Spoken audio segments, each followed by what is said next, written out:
Hi guys, my name is Sean. I'm a houseplant enthusiast from Jakarta, Indonesia. I like to care for different types of houseplants, propagate them, and share my experience with you here on YouTube. So if you're into that kind of videos, please do consider subscribing to my channel and send this video a like.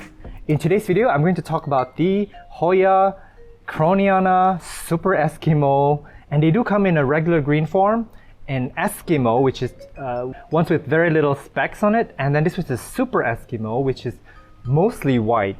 And with a plant like this, I would actually imagine that they would grow really slow because of the variegation, the lack of chlorophyll. However, this is actually a very fast grower, and it's beautiful splashes on the leaf. It's just a really beautiful Hoya, and it's becoming one of my favorites. The care for this is actually very simple. Do give them bright indirect light with a little bit of direct sunlight. This will encourage them to, one, grow a lot faster, and B, it will encourage them to put out these specks on the leaves that are just really beautiful. I actually got this as a single strand plant, much smaller than this pot. I would say about 6 or 7 months ago, and I've propagated it, and now I have all these plants in front of me. And this is all from that propagation. So today I'm going to show you guys how I propagate this. Previously in my 200 plus Hoya cutting propagation video, I propagated this plant many ways. I did it in water, I took 2 nodes, but in today's video I'm only going to show you the one method that I found to be very fast to grow and produce a lot more plantlets from the least amounts of nodes. So I guess without further ado, let's get started. Before we start propagation, we do want to prepare our plants for the cutting. And one of the ways that you need to make sure is that this plant is well fed, that it's been watered and fertilized really well before the propagation. I actually put off this video for a very long time. I found a few perfect time when, as you can see here, there are a lot of baby leaves that are coming out of the end of the vines. Normally I would wait for the baby leaves to enlarge and harden before I cut them and propagate them.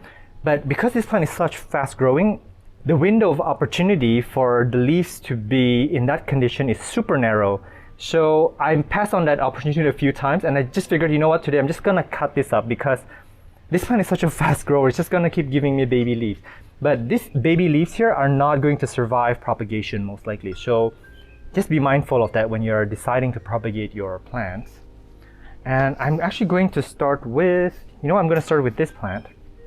And what I do here is I just I just go really way out. I'm very greedy propagator. I'm just gonna cut right here. And what happens after you make the cut is that a new vine is going to grow from the node before. Sometimes it will also give you 2 vines. So the parent plant will actually become more bushy than before. So do not hesitate to take cuttings. Bleeding white sap everywhere. And then what you're gonna do is, I prepared some sphagnum moss here, and I'm actually gonna put this right back in the pot. Because I have too many plants. I actually want a really bushy plant. Imagine like a whole pot of this just trailing down. So that's actually my end goal for this plant. They actually don't need a lot of root space, so you can keep them in a tight pot. I would imagine that this plant would look so horrible in a huge pot. So I'm gonna keep the pot very small. And what happens is that for the cuttings, you just wanna take each node. Like that would be one cutting. As you can see here, this already has aerial roots, and the new plant will actually emerge from the node here where the leaf meets the main stem meets the petiole.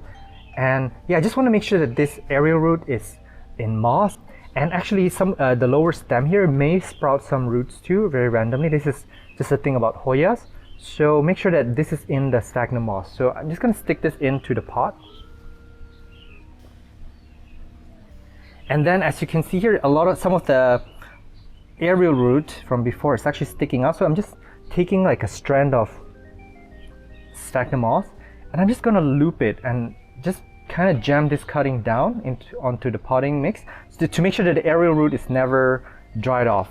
So this is what this looks like here.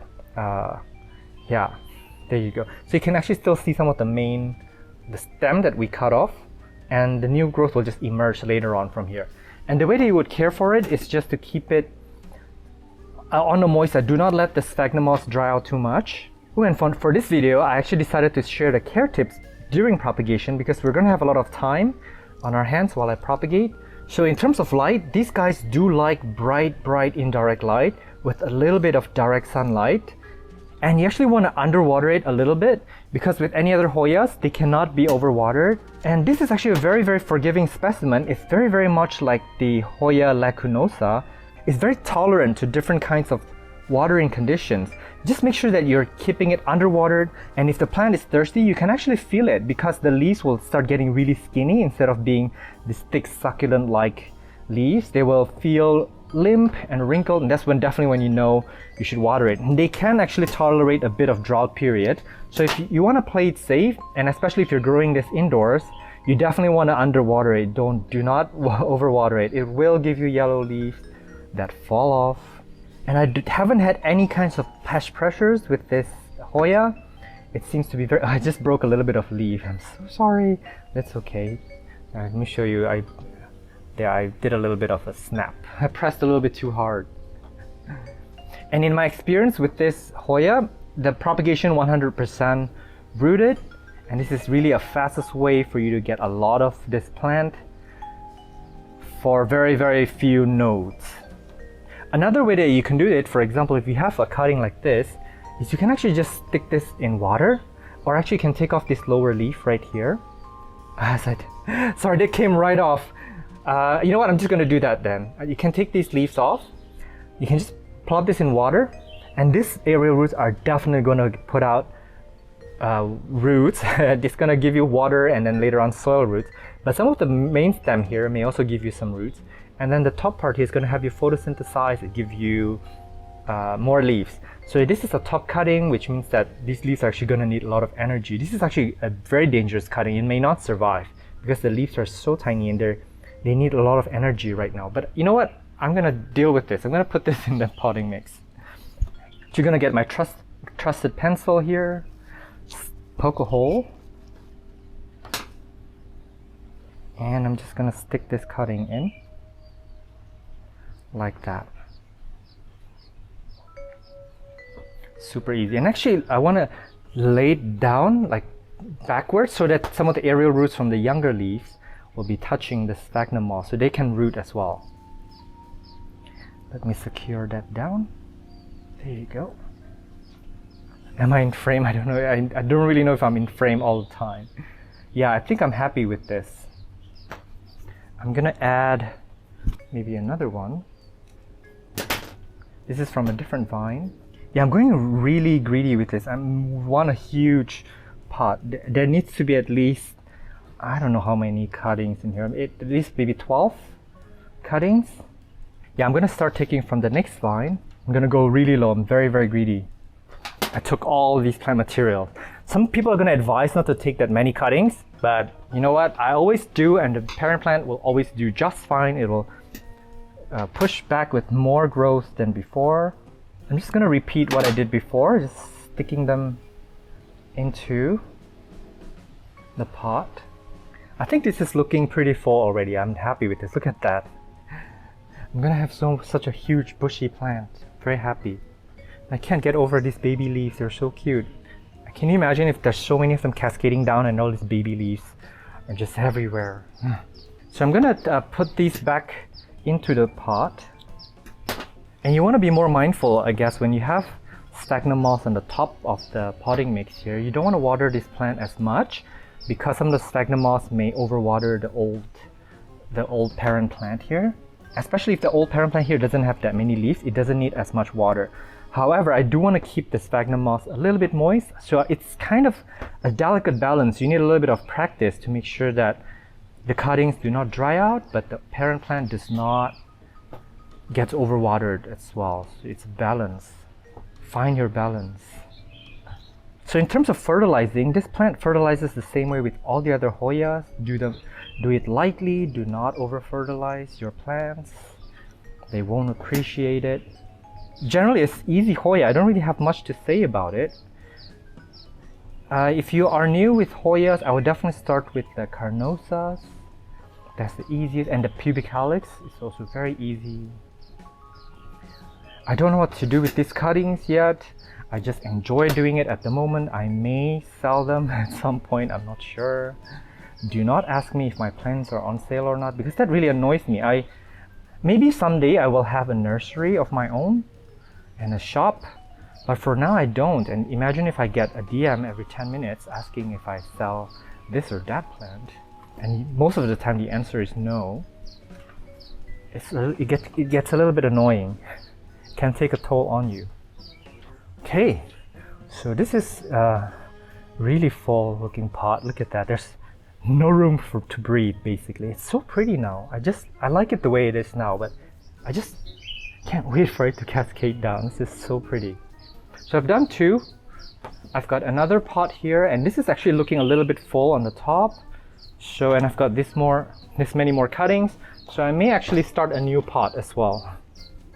Got this prepared. So I'll see you in a bit. I'll show you guys a clip after I'm done. Oh, hang on. I do want to call out how beautiful these aerial roots are. They're so ready to be propagated. Very, very nice. Okay guys, so I'm done. I actually ended up with 2 extra pots here, and as you can see they're quite full. Okay guys, so I'm done. As you can see here, I've got 2 extra pots of this plant, and they're gonna be so full, which is amazing. I remember that in the old pots there's probably about 3 to 5 cuttings only, and I've stuck more cuttings into them. So there's probably now around 12 to 15 cuttings per pot, and they're gonna really take off. So I'll be back in about, I don't know how long this will take, but I'll be back when new baby leaves started emerging from the nodes here. And also, before I go actually, I'm going to add a little bit of slow release fertilizer and pesticide. I use philodendron, the purple stuff, because Hoyas are very, very prone to mealybugs, especially when they're young cuttings like this. The mealybugs are gonna decimate them and kill them. So it's better to douse them with a little bit of chemical fertilizer. The slow release fertilizer is optional. It's not really going to release that much nutrients in the short run, but it will later on when it started to root. There's going to be some nutrients in the potting mix and on the sphagnum moss that this plant will need to basically thrive. I'll see you guys in a few weeks or months. Bye. Welcome to a 13 weeks update on these guys. Just a little bit over 3 months. This one is doing really well. It's bushed out a lot. Everything is growing. Look at those teeny tiny leaves. Growing. They're pretty fast grower, I would say. This one is pretty wild. And the reason that I'm filming this cutting is because this is grown into the mesh. So I'm gonna have to cut this off at some point to propagate it. Very cute. This is so ridiculous. I've got the other ones over there, but I'm gonna film them in the studio because there's something important I do want to discuss. This is the rest of the gang, and everyone looks so happy. Look at that. This has grown so much. Oh my goodness. Yeah, I definitely would say that this is fast growing Hoya with a very high success rate of propagation. Look at all these baby leaves. Man, let me look for more. There's just so many of them. This one's one as well. This one's somehow slower to grow for some reason, but it is putting out some babies. This one's gonna take a little bit longer. This is the parent plant from which the plant was cut up from. It's actually a little bit slow. I actually have this hung under the shelf, so maybe it is getting a little bit lower light than the others. The others, they're all getting kind of, I would say, morning direct sunlight and very, very bright indirect light because they get an unobstructed view of the sky. But again, this one was placed kind of under a shelf, so maybe that's why. So be sure to blast them with really good light. And I don't mean full sun, by the way. Full sun might burn them. And I really love this fern stowaway that's in this pot. Look at that. The stem is so shiny. It looks like mealybugs are on it, but I'm pretty sure that's not mealybugs. It's a bit like fuzzy almost. Very cute. Okay, so I want to take a few moments to discuss something important, and you may find me stammering now because I'm super nervous to discuss this. I am not a racist and I'm not a political person, but apparently the Hoya super Eskimo, the word Eskimo itself is derogatory, is considered racist by some people. And I was actually doing a video with Plant with Rose, a really cool collaboration video actually. I'm going to link that up above so you guys can check it out. And someone in the comment section pointed it out, and of course I did my research and I was quite surprised to find that out. So the people that we refer to as Eskimo, they have collectively decided in the 1980s to call themselves the Inuit. So Inuit is the official name. And Eskimo actually is a little bit reminiscent of the colonial past, which can be painful and dark. So I want to be respectful, and of course I'm a person who respects diversity. I love all kinds of cultures and history. And I'm also not one to name this plant, so I don't know who came up with this name, but I have a feeling, and I'm pretty sure in fact, that whoever named this plant Eskimo did not mean it in any negative term. In fact, when I was growing up, Eskimo is a very positive culture with a lot of significant contribution to the world heritage. All I can do is provide this platform here where we can have a healthy and kind discussion. Please do not be rude with one another. Feel free to comment down below if you feel like this is something that we can change the name of, or do we need to reach out to the person who named this plant? Because I don't know, it may also be a bit disrespectful if we just decided to change all the plant IDs from botanists who may have professionally named these. I filmed this video a few months ago where I didn't even know that the term was derogatory, so I apologize if I have offended anybody, but let's have a healthy discussion and let's find a good way forward, because this species, it is a really cool one, and I just wanted to send a message of acceptance, tolerance, and of course understanding. So we all need to be informed, we all need to be kind, we need to be forgiving, and all the good stuff. So I guess that's how I wanted to end this video, I guess. I'm @botanist on Instagram if you want to DM me on any questions regarding plant care and propagations. Do DM me, I'll try my best to get back to you. Meanwhile, do take care and stay safe. I will see you in the next video. Bye.